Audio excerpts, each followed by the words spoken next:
Welcome to the Entrepreneur Gene. I'm your host, Laurie Barkman. Each week, we'll hear from founders and CEOs to explore key decisions they've made for growth, value creation, and challenges along the way. This show is sponsored by the Business Transition Sherpa, offering entrepreneur advisory services from transition to transaction. Don't forget to hit subscribe, follow us for the latest episodes, and visit thebusinesstransitionsherpa.com for more exclusive content. Let's dive in. Here we are back with the Entrepreneur Gene. I am so excited to welcome my guest today. She has tremendous success in strategic partnerships with the government and the medical technology industry. Not easy on either front. She has over 20 years experience specializing in federal research and acquisition, and she was a National Advisory Council member for the Children's Cancer Research Fund. Please welcome to the show, CEO of the Conafay Group, Jessica Kenyon. Jessica, welcome. Thank you so much. It's great to be here. I'm so glad you're here. So let's start with the very first question, which is there an entrepreneur gene, and what does it mean to you? Well, I do think there is an entrepreneur gene. I think that it's not always obvious that someone has it right away. I think that some people are more obviously inclined to it than others. But for me, I think I didn't know that I had it, but I actually had it. I think that it just took me longer to identify entrepreneurial, kind of enterprising aspects of myself that I didn't know that I had until kind of later in life. But I think that, kind of the fundamental things are being incredibly optimistic, having the confidence, to believe that not only is your idea a good idea, but that you can actually pull it off, and that you have to have, kind of some thick skin and be able to get feedback that might not always be positive. I think those are very simple things, but just from my observation, I feel like those are critical. If you've got those along with the confidence, I think those are the recipes for success. And I think there are some people who have that more obviously naturally than others.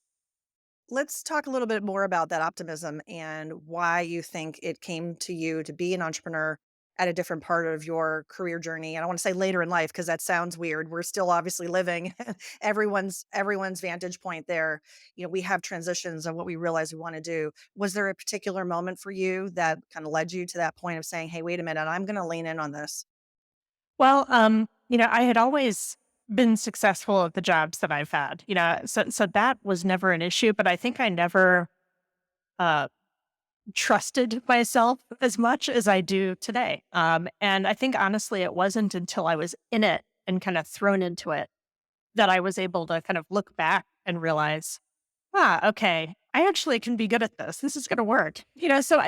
Actually for me, I think it really was, in the case of my firm, I'm not the founder of that firm. I'm the successor. And the founder of that firm asked me to take over for him.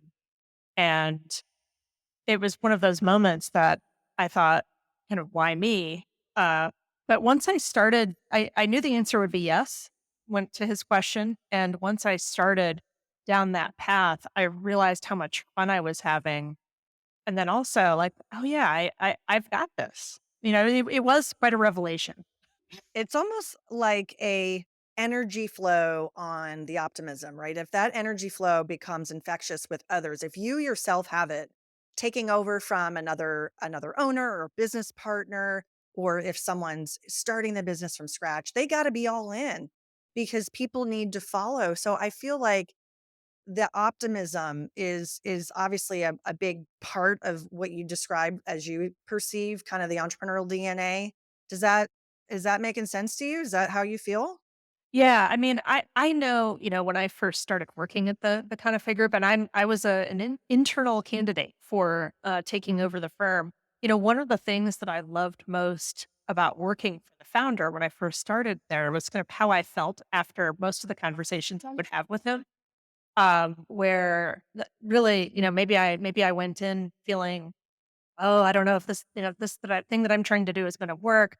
But every time I would talk to him, I would come away kind of excited about the future, and about kind of his vision for what at the time, he wanted the firm to be, that I think that really is what kept me going sometimes. And my guess is, I haven't spoken with them, but I think probably other people at the firm felt the same way. I really found that to be inspiring to me, and just exciting to be around.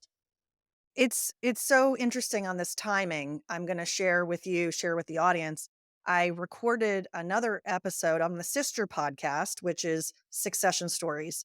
And coincidentally, this week's guest is Albert Schuchta, who is the author of a book about succession from the point of view of the successor. And it's exactly for people like yourself that have, Jessica, that have been through or going through or might go through this experience of working with a predecessor and trying to figure out, what's the right path.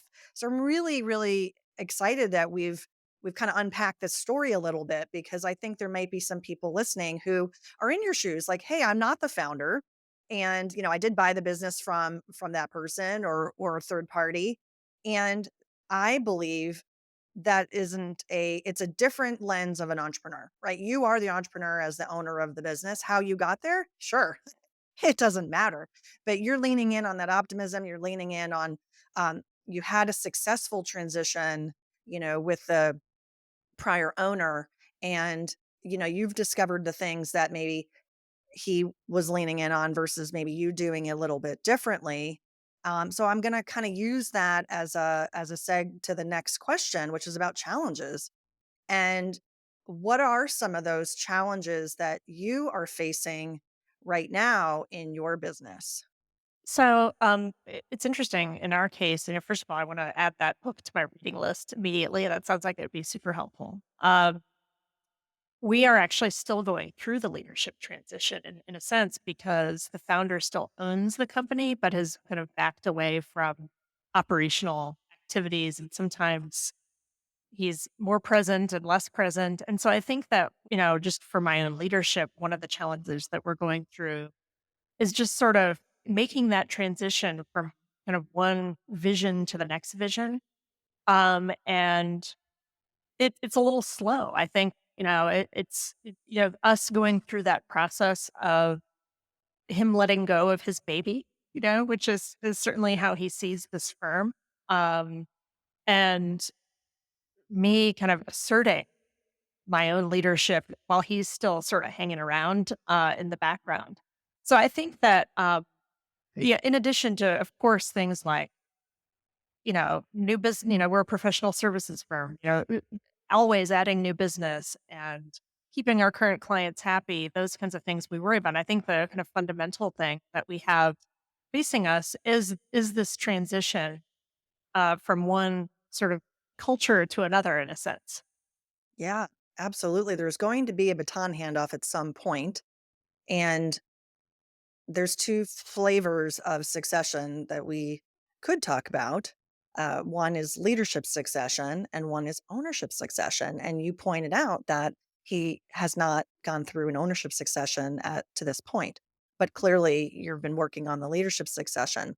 So we'll just stay in that swim lane for now, because there's certainly a lot we could talk about ownership succession, but we kind of need him for that conversation. So we'll stick with leadership and recognizing that that by itself is a lot of work and it is not easy. And yeah, there's tons of pitfalls along the way. And I appreciate how you've, shared your perspective on that. So a question for you about the future then, future for your industry and where your particular skill sets lie in technology and also working with government. Yeah, I mean, I think that we're in a very, very dynamic business. I guess everyone is in their way, but I think for us, the most obvious and immediate future challenge, that's also exciting, is the fact that one way or another this year, we're going to have a new administration. And so for any government relations firm, that is incredibly important, is paramount. And it's a very unusual situation as well that we find ourselves in this year. And so, uh, it's exciting and a little bit scary also to think about the sort of self reinvention that is necessary kind of every time there's a new Congress and every time there's a new administration. And so, um, that's true for us and true for any government relations firm to some extent. But as you said, there's kind of this other aspect of it as well, which is the science, the technology, and really, we're at an incredible time where medical technology is moving very quickly. There's a new element of AI in medical technology that wasn't there a few years ago, and that's incredibly exciting. Uh, and everybody is trying to figure that out. And so for us, figuring out the role of that, how to kind of navigate the government landscape with respect to that is one of the things that we're facing, whether it's about drug development or medical device development or simply medical know-how. There is a role for that to play, and that's just really a new element for us. Absolutely. We get that answer quite a bit. It's, I guess, not a surprise that artificial intelligence is really something to be excited about, but it's also something that's fairly daunting. And a lot of companies are still trying to get their arms around it. I would expect when it comes to anything around healthcare, there's also some other, very particular issues that need to be addressed, whether they're ethical, privacy, you name it, regulatory. And how does a firm like yours help other firms navigate that or help the government navigate that? Yeah, I think we have a very exciting role in this because we're connectors and communicators. Sort of fundamentally, that's kind of what our role as a firm is. And so we sit in a position where we can help the government really and be a partner for the government. For example, the regulatory agencies and sort of figuring out what should the regulatory science be in this space because that's new. The FDA doesn't necessarily have rules already for how it's going to handle a scenario where you have an AI, for example, that's making treatment decisions or recommendations, as opposed to a human. And this could be, it could be reading medical images. It could be in other things like the military is very interested in things that could help combat medics to make decisions better in the field. And so it's really kind of then about decision support. So how do we make sure that those decisions are the right ones, are good ones, and that everyone is comfortable with them? And so we some of our clients are working on that regulatory science, but they're also the innovators in the space. So it's kind of all of those and, trying to especially support some of that fundamental work that I think will lead to new regulatory science that will help this go forward is very exciting. It's interesting. I feel like there's an oxymoron there when we have regulatory and innovation in the same sentence. Yeah. Don't don't you? How do we innovate in a regulated environment? It is possible, but it's not easy. Which will lead me to now talk about kind of where we are today, where you are today. This first part of the show, we've learned so much from you. I want to learn more about you. So, what is the Jessica origin story? And take us through kind of some of those key decisions that have led you to leading this firm.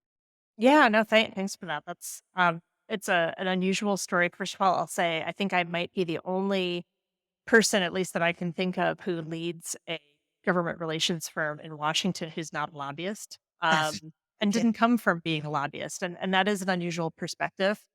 Um, and I'll save that for just a second, but yeah, I mean, I grew up in a family of scientists. Both parents were virologists.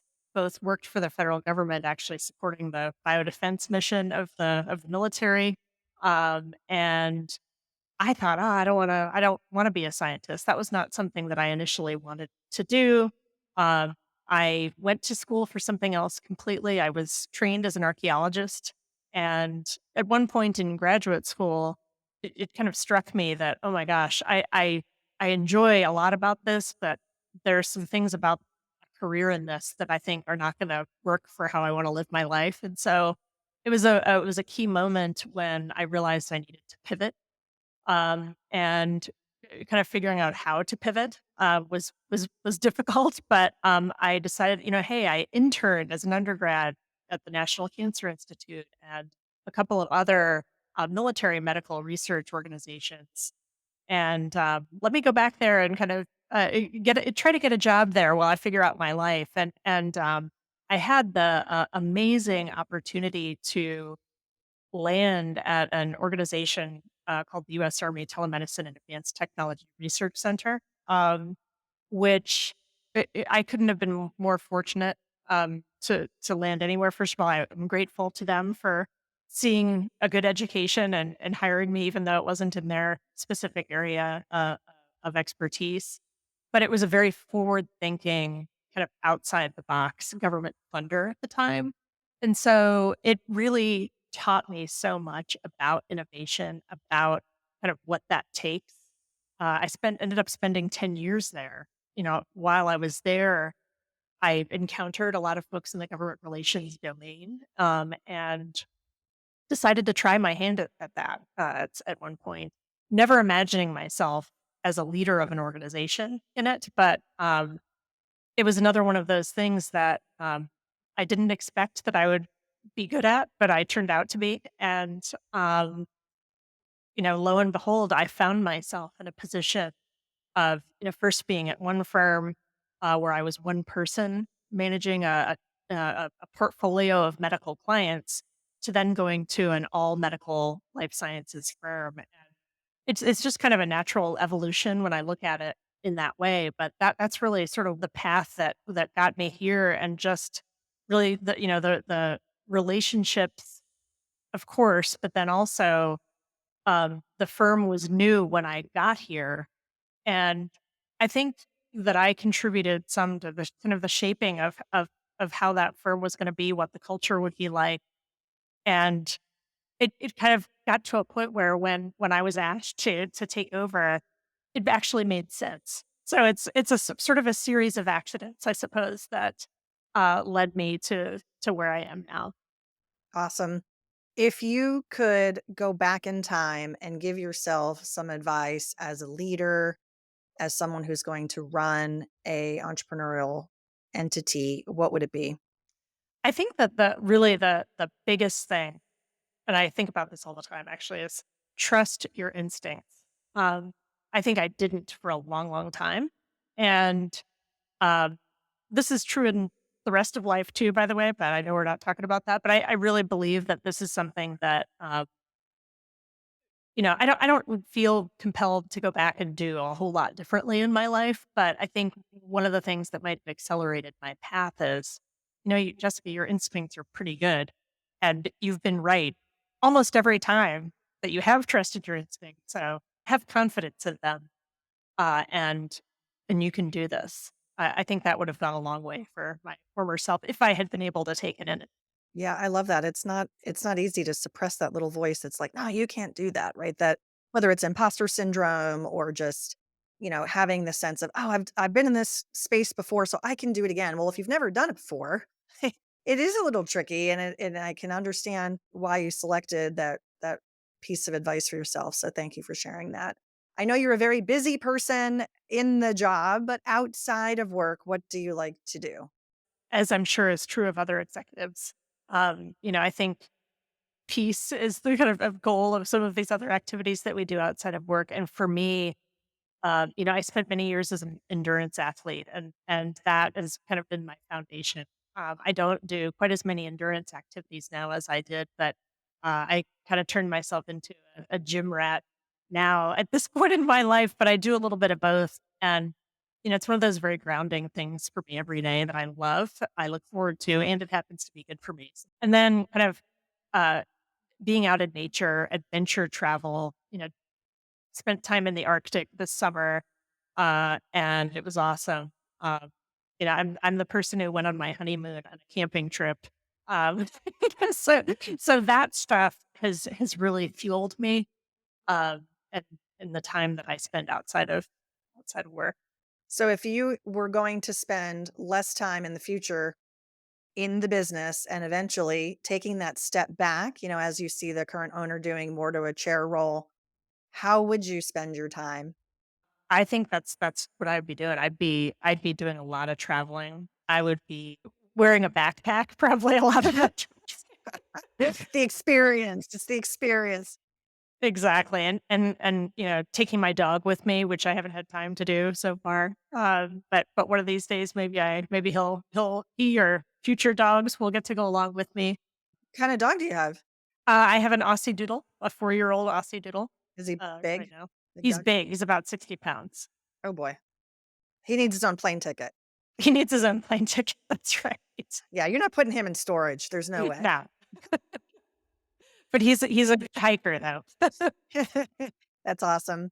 You do a lot of exciting things. If people want to get in touch with you, Jessica, and learn more, what's a good way for them to connect? I'm always happy to connect. Love meeting new folks. I'm on LinkedIn. Uh, Happy to connect by email. Our website, conafaygroup.com, has just had some updates on it, and there's all my contact information there as well. Perfect. Perfect. Well, thank you, Jessica, so much for being on the show. Thank you very much for having me. This has been fun. And to our listeners, thank you. We appreciate you. If you learned something today, you smiled, you laughed, hey, why not tell someone else about this podcast? Share it with people who you think would enjoy. And please go to your podcast player and leave a rating and review. We'd really love to hear your feedback on the episode. And 5 stars wouldn't hurt if you feel the movement there. And so this has been another exciting episode of the Entrepreneur Gene.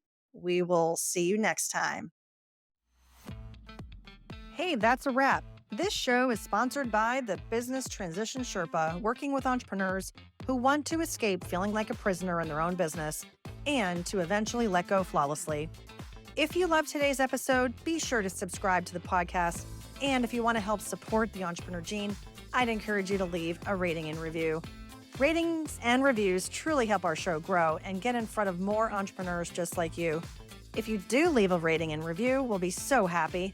Take a screenshot of it, send it to my email, Laurie at btsherpa.com, and we'll send you a free digital copy of my book, The Business Transition Handbook. And we'll also enter you to win one of our monthly swag boxes. For show notes, including links to everything in today's episode, be sure to visit btsherpa.com. Also, as a reminder, you can watch this full video interview on our YouTube channel for the Business Transition Sherpa. While you're there, be sure to check out videos from our award-winning podcast called Succession Stories. We'll see you next time on The Entrepreneur Gene.